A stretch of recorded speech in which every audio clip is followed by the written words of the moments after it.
Vamos lá, gente. Vamos começar com o nosso primeiro assunto, que é com o voluntariado de Amor Exigente, para falar de mudanças. Tem gente que não conhece Amor Exigente, né? Eu acho uma grande pena, porque, na verdade, é um trabalho tão maravilhoso e tão imprescindível para todos.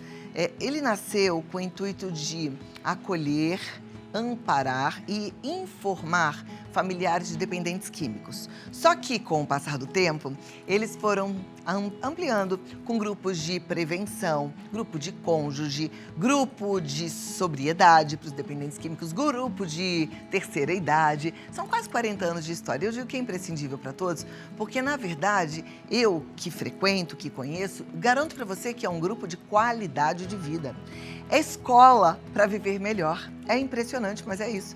Escola para viver melhor. Sempre que eu vou falar, quando eu vou dar uma palestra, quando eu vou falar sobre algo de vida mesmo, quando eu escrevo meus livros, já ressoa em mim o que eu aprendo com Amor Exigente. Que Amor Exigente transforma. E é sobre transformação que a gente fala hoje, o poder da mudança, com ele, que é presidente da Federação de Amor Exigente, Luiz Fernando Calduro. Seja bem-vindo, Cláudia. meu amigo. Verde, esperança, Sempre. no Amor Exigente, o exigente aparece na cor verde da esperança. Ó, porque a gente realmente pode e deve ter esperança. Quero te presentear com a nossa revista AE do mês de outubro, que fala o princípio básico e ético, promover a espiritualidade no nosso meio familiar. E buscar também a cooperação. E eu penso que cooperação é espiritualidade também. As pessoas que cooperam são as pessoas espiritualizadas. Com certeza, porque para de olhar só para o próprio umbigo, né? Para olhar ao redor, para perceber e se redimensionar. Que às vezes a gente fica tão autocentrado que a gente esquece que tem um poder superior, né? E que a gente está aqui para se relacionar com o outro em amor. Minha amiga Cláudia. Bom, vou sentar do seu minha lado, amiga tá, voluntária. Luiz? Hoje eu vim aqui sozinho, mas com toda a família de Amor Exigente junto comigo e a Divina Majestade também. Nunca estamos sós, né, Cláudia? Nunca estamos sós, e quando a gente está com Deus, independente de qualquer situação, a gente é maioria, né? Maioria. Vamos lá. E nós tivemos um encontro em Franca a semana passada e eles colocaram este tema para o encontro. O poder da mudança. E fizeram camisetas, mandar um beijo pro pessoal de Franca, eles são muito caprichosos. Amei esse tema, viu? O poder da mudança. O poder da Sabe mudança. que ontem eu coloquei, sempre coloco no meu Instagram aquele quadrinho de perguntas, né? Que é o Clau Palpiteira. Em breve eu vou ter aqui no programa. Mas aí eu coloco lá para dar o meu palpite. E alguém me falou sobre, eu não aguento mais viver dessa forma. E aí eu respondi o que eu falo aqui, porque eu aprendi como a gente nada muda se você não mudar. Mas aí já vem logo na cabeça da gente, que já ouviu isso algumas vezes, às vezes não exatamente dessa forma, mas alguma amiga, alguém fala, você tem que mudar. E a gente, quando está no meio do furacão, no meio do problema, a gente não sabe como mudar. É isso então, mesmo, queria Cláudia. que a gente falasse um pouquinho Por isso que quando você fez a abertura e disse que o Amor Exigente é uma escola, é isso mesmo, nós aprendemos a perceber quais são os comportamentos que nós precisamos mudar.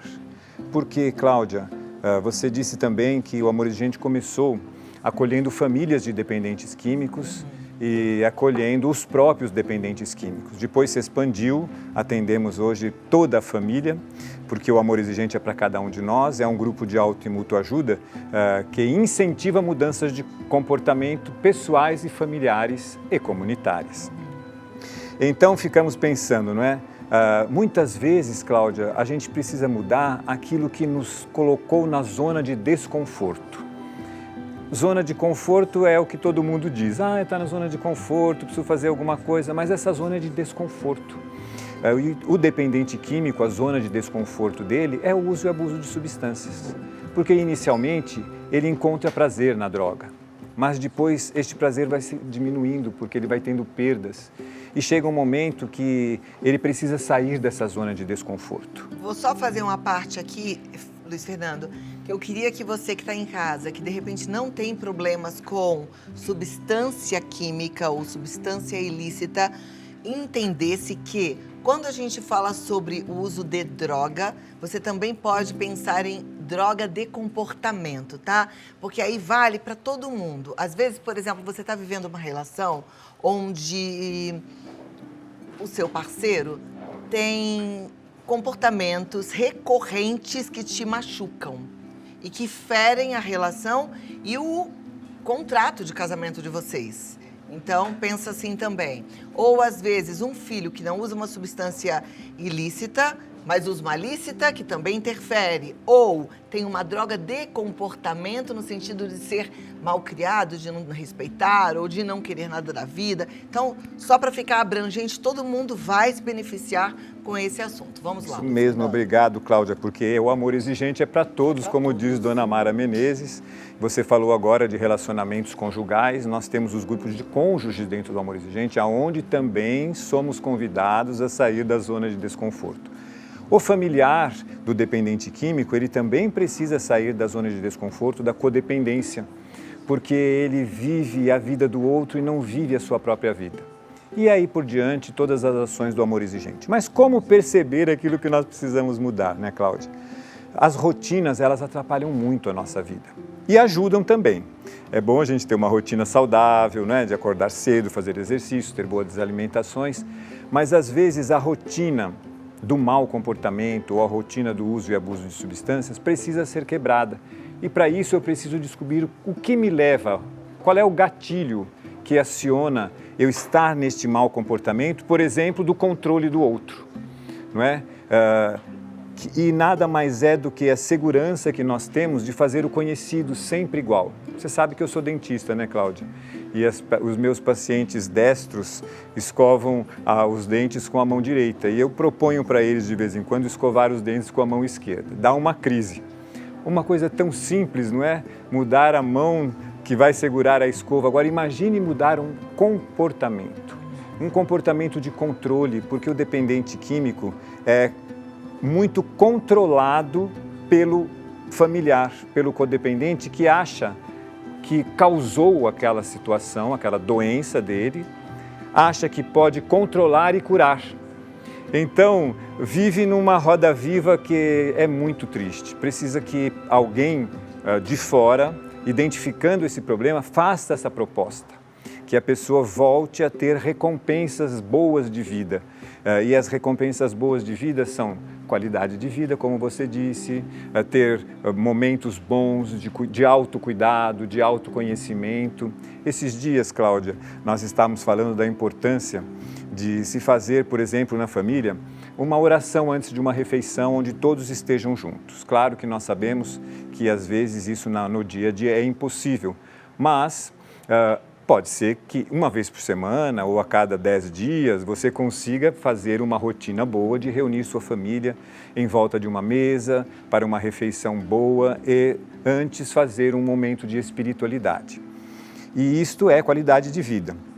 E uma das nossas participantes disse assim, puxa, mas agora eu estou morando sozinha, me resta comer na frente da televisão. E aí eu fiquei pensando, puxa, mas comer na frente da televisão, mesmo que seja vendo a Cláudia no Vida Melhor, não é algo que nós possamos recomendar, porque já Dona Mara nos diz que nós devemos viver o momento, de cada momento da nossa vida com muita intensidade. Então, se eu vou almoçar, eu tenho que colocar uma mesa gostosa, mesmo que seja só para mim. Qualidade de vida, não é? Eu tenho que ter a autoestima de fazer um pratinho que eu gosto, pode ser até arroz com ovo, mas que eu fiz lá bonitinho, gostoso, coloco uma florzinha do meu lado, tenho um tempo para fazer essa refeição. Então, o codependente, ele não tem esse tempo. Ele come de pé, na frigideira e de colher, do lado do fogão. Mas você falou de uma coisa que eu queria até que você reforçasse. Por quê? Porque assim, se a gente consegue olhar para a raiz do problema, a gente consegue, de repente, projetar algumas mudanças. Você falou que o codependente, ou seja, a mãe, a esposa, o filho que o pai está tendo um comportamento ruim, ele se sente culpado. Sim. Ele se sente, que foi ele que provocou Causou aquilo. Então isso é culpa. Culpa. Então acho que o primeiro ponto Sentimento é de culpa. entender que a gente não causa nada no outro. Não. Nós podemos, às vezes, ser responsáveis por situações que nós precisamos fazer mudanças. Mas a culpa viria se eu fiz de propósito. Se eu desejei em algum momento que o meu filho viesse a ser um dependente químico. E eu não conheço nenhuma mãe que tivesse tido esse desejo, nenhum pai. Então, olha que perfeição. Já de cara você vai tirar essa culpa, tá? Vamos lá. Aí você falou mais uma coisa. A pessoa se acha culpado. Sim, aí porque ela acha que ela causou, aí ela tenta controlar. E ela acha que vai controlar. Ou até curar.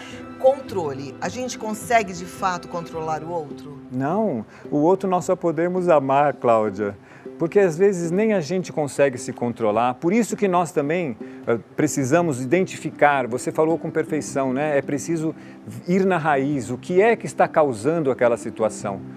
O que é que causa que um dependente químico tenha uma recaída? É ele voltar a frequentar lugares, pessoas, situações. Então esse é o gatilho para que ele vá usar drogas. Nada tem a ver com a mãe, com o pai. Nada tem a ver com a mãe e com o pai. Por isso que a família também precisa identificar qual é o gatilho que está fazendo com que ela caia na codependência. E o gatilho normalmente é isso, é o controle, é a desconfiança. O controle é terrível, né, gente? Eu fico pensando o quanto a gente fica cansada quando tenta controlar o outro. É como se estivesse nadando de fato contra a maré, né? Você faz um esforço tremendo de uma coisa que você é impotente. A gente não controla e não muda o outro. Nós somos impotentes diante do comportamento do outro. E mais do que isso, né, Cláudia? Ao fazer essa tentativa de controle, nós nos tornamos pessoas desagradáveis, pessoas cansadas, pessoas que se sentem envergonhadas, com rancor, porque o outro não faz da forma como nós gostaríamos de fazer. Aí você deixou o outro ponto que era, o codependente acha que ele é o responsável por promover a cura. Pois é, e a gente sabe que a dependência química é uma doença incurável. Então ninguém vai curar. E o comportamento errado do outro, que a gente sabe que de repente ele pode mudar? A gente teria como curar o comportamento do outro? Então aí sim, né, Cláudia? Porque o amor exigente é o pulo do gato.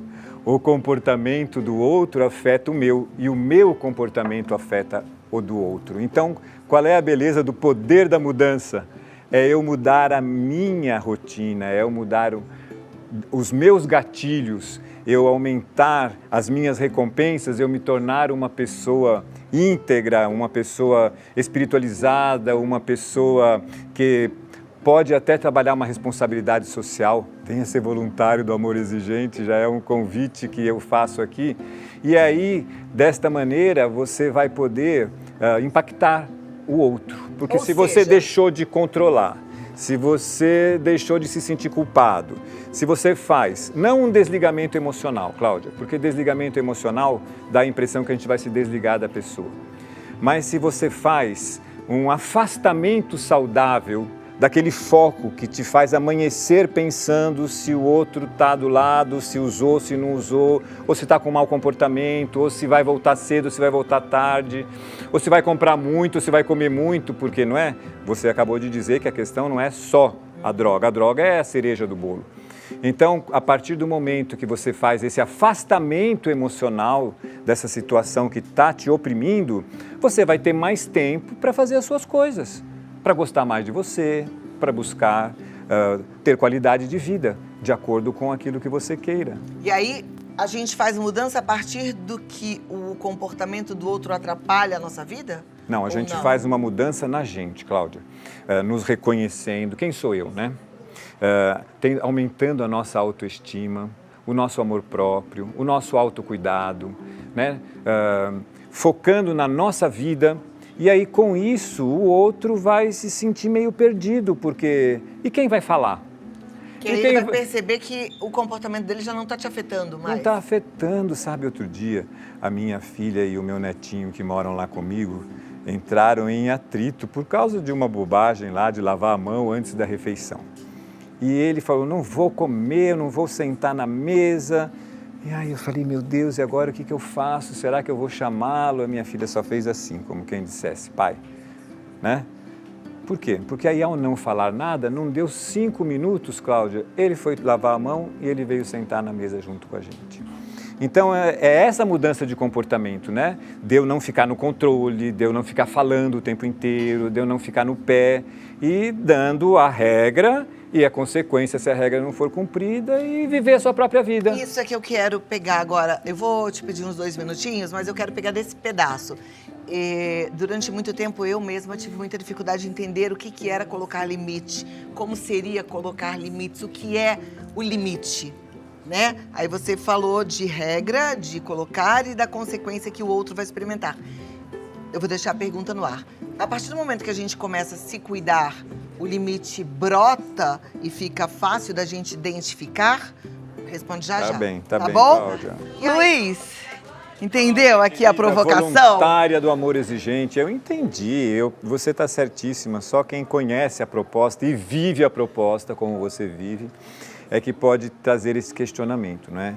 As famílias precisam fazer as mudanças dos seus comportamentos e colocar normas e regras. Dona Mara sempre nos diz dos 5 R's dela, né? Um deles é isso, reorganizar normas e regras. E essas regras novas da nossa família, de uma família terapêutica, elas precisam ter consequências se as regras não forem cumpridas. Então, para ilustrar, eu ouvi no sábado uma partilha que a gente não conta de quem foi, mas pode contar o milagre sem contar o sangue, o santo. Ela nos disse assim, olha, eu cansei de passar a noite procurando meu filho na rua. Saía de madrugada, me expondo ao risco em lugares complicados, difíceis, e eu não encontrava, ou se o encontrava, ele não queria voltar junto comigo. E depois que ela entendeu que ela precisaria fazer a mudança no comportamento dela, ela disse para ele, meu filho, eu quero que você esteja aqui até tal hora. Se você não estiver, você arruma um outro lugar para você ir dormir. E ela ia dormir, ela fazia esse afastamento emocional. Foi fácil? Não foi, ela precisou do apoio do grupo. Mas a partir disto, o rapaz chegava na hora correta. Porque teve a regra, então o horário para chegar é tal, se não chegar, arruma um lugar para dormir e a consequência, não é? Que é essa, a regra é voltar para casa em tal horário e a consequência, se não voltar, arruma um lugar para dormir. Deve ter tido aquele dia da pessoa, do rapaz, por exemplo, chegar depois do horário e ela ter sido firme para não E ela até contou como regra, que foi. né? Diz que ele ligou no celular, falou, mãe, chama um Uber para mim. E ela falou, não vou chamar o Uber, eu não te mandei para você estar no lugar onde você está, você volta como você achar, e daqui a pouco o rapaz estava dentro de casa. Então, quando você para de fazer isso, precisa ter apoio do grupo, hein, gente? Porque toma cuidado, que às vezes você coloca um limite que você não sustenta, por isso que a gente fala para estar no grupo. E aí, se você cai no limite que você colocou, aí fica pior a emenda que o soneto. Então, tem que estar firme. Por isso é que tem que estar no grupo. Isso mesmo, porque o grupo promove que as pessoas tenham pequenas metas. Então, de repente, este é um objetivo, é você ter essa regra que você precisa se livrar do transtorno da maçaneta, não é? Que é aquele transtorno que dá uma insônia terrível no codependente, que ele só dorme quando a maçaneta da casa vira e ele sabe que a pessoa chegou. Então, aí você vai poder fazer a sua noite de sono bem feita, independente do comportamento do outro e aonde ele vai estar, não é, Cláudia? Com certeza. Vamos para as perguntas, Luiz? Vamos, Cláudia. A Viviane Mancini, ela diz assim, boa tarde, eu preciso urgente mudar meu comportamento com relação a lidar com meu pai de 90 anos quanto aos seus comportamentos. Sei de que falar. Falar não vai adiantar, mas não estou sabendo lidar. Há reuniões virtuais à noite? Bom, então vamos começar pela parte mais fácil, que sim, há reuniões virtuais à noite. Hoje mesmo, segundas-feiras, às 20 horas, tem o encontro com a Dona Mara. Todas as segundas-feiras nós fazemos essa reunião online. Para você saber como entrar nessa reunião, você entra no site do Amor Exigente, que lá tem o link que o leva até a reunião. E em relação não só a pais idosos, como filhos, como cônjuges, é voltar naquilo que nós já havíamos conversado, não é, Cláudia? Não adianta ficar na falação. a falação é exaustiva para quem fala e para quem ouve é ótimo, porque entra por um ouvido e sai pelo outro. Então você veja o que é que o seu pai precisa fazer, porque ele é uma pessoa que precisa do seu apoio, ele precisa de rotina, precisa tomar os remédios, precisa ter uma alimentação, não pode se expor a riscos, você dê a regra. E se ele não concordar e não cumprir com a regra, aí você tem que pôr uma consequência. E consequência para pai e para mãe é mais difícil, para cônjuge é mais difícil, mas tem que ter uma consequência proporcional, não é? Porque senão, Cláudia, a pessoa fica naquela recompensa negativa de achar que está salvando a vida do outro. E ninguém salva a vida de ninguém. Nenhuma filha vai salvar a vida de um pai de 90 anos. Ela vai colocar os recursos dela limitados. Pai, eu posso ficar até essa hora, eu posso assim dessa maneira, e você tem que cooperar comigo, porque sem cooperação eu não posso lhe ajudar. Muito bem. E participe do grupo, que vai te ajudar também, tá? O Geraldo Robson pergunta como lidar com uma pessoa com abstinência. Olha, a abstinência é algo realmente complicado e é preciso que tenha muitas vezes um profissional que lide com isso. Eu estou pensando em abstinência de uso de drogas, não é? Sim. E você sabe, Cláudia, que cada droga tem um período de abstinência. Então, lidar com uma pessoa com abstinência é necessário que tenha um grupo de auto e mútua ajuda e um profissional que vá, às vezes, até fazer uma medicação para que essa pessoa possa enfrentar esse período de abstinência. Perfeito, é bom procurar alguém especializado então no assunto. A Luana quer saber assim, acho que meu filho está fumando maconha, como posso ter certeza disso? E se estiver, o que eu posso fazer?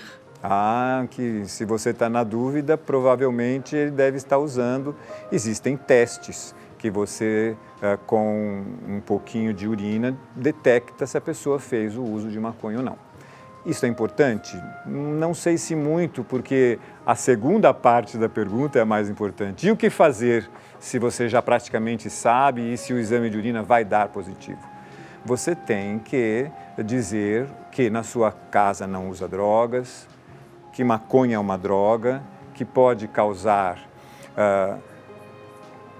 doenças mentais graves e pode também trazer uma malemolência, algo que não deixa a pessoa sem ambição de vida e que você não aceita. Não sei que idade que tem o seu filho, mas é importante que você se mantenha firme quanto a essa sua postura. Se isso está te preocupando, se você tem dúvida, tenha esta certeza e tome a atitude que você precisa tomar, em primeiro lugar, dizendo que na sua casa não usa. Mas ele vai usar em outro lugar. Aí é um segundo ponto. Mas primeiro você tem que ter a força de dizer que você não quer, que você não aceita e que na sua casa ele não vai usar. E assim, meu conselho para essa mãe e para todas as outras é ir para um grupo de amor exigente uma vez por semana só. Às vezes a gente tem um comodismo de não ir, né? De achar, não vou, tá bom aqui em casa. É uma vez e faz uma diferença tão grande em todos os setores da sua vida que realmente vale muito a pena. Vai conhecer mais e você vai ver outras histórias, isso tudo vai te dar base, suporte para que você vá tendo conversas profundas, inteligentes, com base em fatos, para até dialogar com teu filho em relação a essa droga, que é a maconha, e tantas outras que estão aí disponíveis no mercado. Agora, falando em maconha, não faz muito tempo, acho até que já contei aqui no programa, eu encontrei uma conhecida no meu prédio e ela tem uma filha, uma moça linda. Hoje deve estar com uns 30 e poucos anos. Só que a filha estava distante, meio assim, e aí elas conversaram comigo e a filha disse para mim, e a mãe confirmou, que ela desenvolveu esquizofrenia por causa da maconha. Então, é tão chocante quando a gente vê uma vida interrompida nesse sentido, né? E ela estava falando da tristeza. E a própria menina que está lidando com esse problema da esquizofrenia, do quanto ela tem sofrido, ela sabe, né? E ela mesma fala que ela foi... Como que ela falou? Eu achei que não ia dar nada, porque ela usava maconha e ela ficou esquizofrênica. Então, assim, gente, tem que estudar mesmo, tem que ver, porque tá aí e causa, sim, Tá bom? E não é, Cláudia, nós fomos criados para viver a vida integralmente, como seres espirituais, que buscam ser bons, que buscam desenvolver a sua espiritualidade, que buscam servir o próximo. Então, para que a gente vai se meter com o uso e abuso de substâncias, não é? As substâncias, elas tiram-nos da realidade, elas às vezes anestesiam dores. Vamos tratar das nossas dores. Tratar das nossas dores, não é? é isso. E não vamos nos anestesiar. Porque dor a gente tem, mas existe como tratar, tá? Ó, Luiz Fernando Calduro é presidente do Amor Exigente, o site é amorexigente.org.br. Tem um WhatsApp, se você precisar, você mandar um socorro lá, a Tininha vai te responder, é o 19 2519 6555. 19 2519 6555. E siga nas redes sociais, Amor Exigente Oficial, e vá rápido fazer parte de um grupo, tá? E se você vai entrar no site do Amor Exigente, já aproveita que lá nós temos as inscrições abertas para 2 eventos, Cláudia. No dia 2 de dezembro, nós vamos ter o Natal com a Dona Mara. Lá no Soltanier vai ser um encontro lindo de espiritualidade pluralista a respeito dessa festa bonita de fim de ano, que é a festa das famílias. E no dia 27 e 28 de janeiro, nós teremos a comemoração dos 40 anos do Amor Exigente. Você é a nossa convidada de honra, Cláudia. Legal. Coloca na sua agenda. Dia 27 e 28 de janeiro. Muito bem. 27 especificamente vai ser a festa. No dia 28 nós vamos aproveitar a presença dos nossos voluntários e fazer a assembleia. Mas no dia 27 vai ser uma festa bonita, inclusive com um jantar dançante. Entra lá no site e faz sua inscrição para estar conosco. Tá joia. Luiz Fernando, obrigada. Uma ótima semana. Para você também. E até a próxima. E força, fé e alegria. Isso aí.